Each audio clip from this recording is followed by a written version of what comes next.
There are two sets of rules in the world of money, the ones people repeat and the ones powerful people actually use.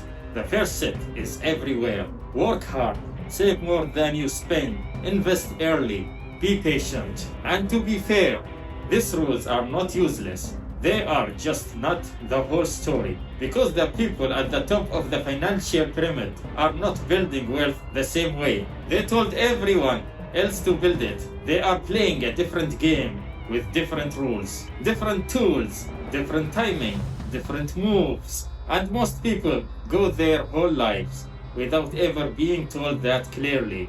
Tonight, we open the legend.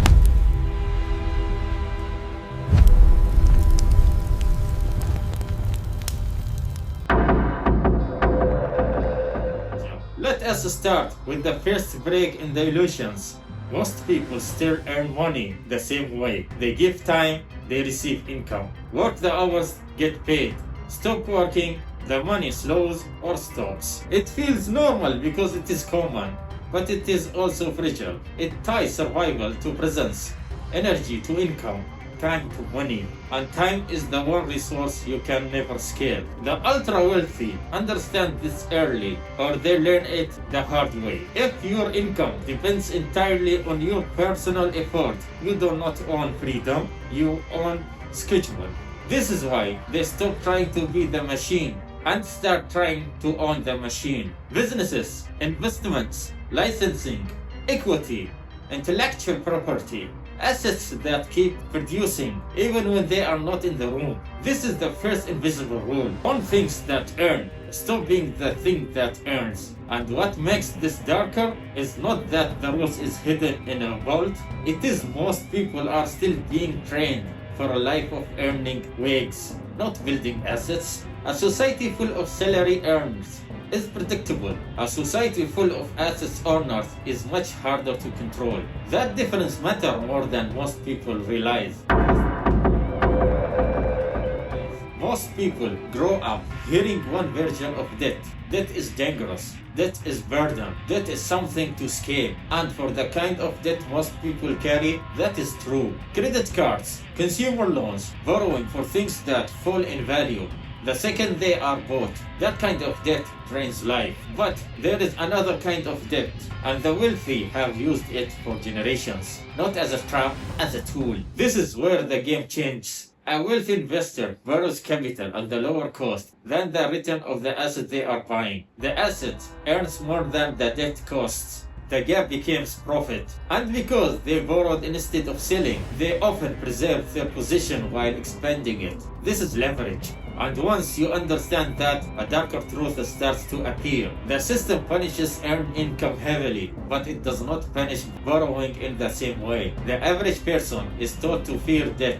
The wealthy are taught to structure it. That does not mean debt is magic. It does not mean borrowing makes you smart. It means disciplined debt, used with clarity, can move faster than cash. Debt is not automatically wealth, but in the right hands, it becomes an engine.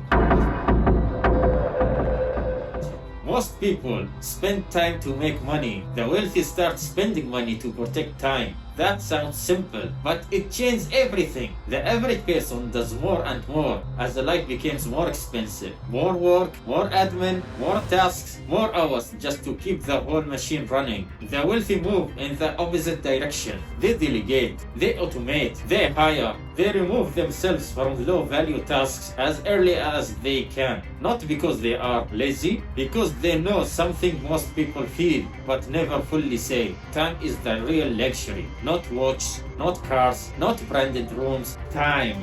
Time to think, time to build, time to notice opportunities, time to make decisions that actually change a life. The middle class often spends money on things. The wealthy spend money on leverage. The ultra wealthy spend money on time, because when time is protected, better decisions become possible, and the good decisions compound long after a purchase is forgotten. There is another rule people hate hearing because it sounds unfair. Relationships move money, not just credentials, not just effort, not just talent. Relationships. The most powerful opportunities in the world rarely arrive as public announcement. They move through trust, through proximity, through rooms most people were never invited into. That is not always corruption. Sometimes it is simply how humans move. People place capital with people they know. They partner with the people they trust. They open doors for people who are already real to them. The ultra-wealthy understand this, so they do not just build resumes. They build access, they build trust, they build presence. They know that a strong network is not a decoration around wealth. It is a part, the structure of wealth itself. And here is the difficult part. By the time most people realize they need the right relationships, the deal has already happened somewhere else. The room was entered earlier. The trust was built earlier. The introductions happened earlier. That is why the invisible rule is not just no importance people.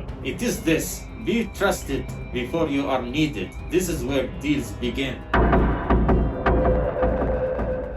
Now, let me say the quiet part clearly. Those rules are not hidden because someone wrote them on a wall and covered them with a curtain. They are hidden because most people are too busy surviving to study the architecture of the wealth. And because these rules only work probably inside a different way of thinking. The ultra-wealthy do not just ask, how do I earn more? They ask better questions. How do I own more? How do I structure better? How do I protect time? How do I build systems? How do I place myself near trust, capital, and opportunity? This is the deeper rule beneath all of it. They do not think like earners, they think like builders. And that shift is where the real separation begins.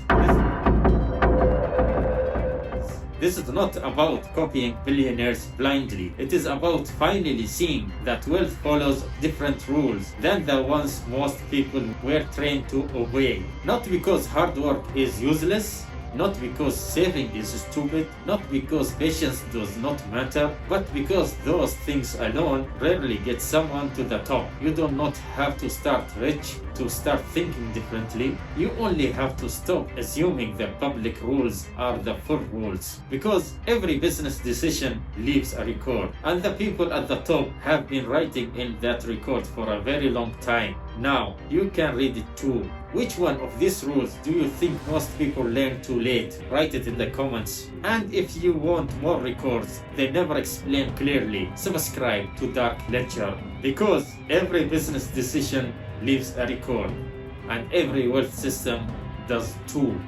And this was Dark Ledger.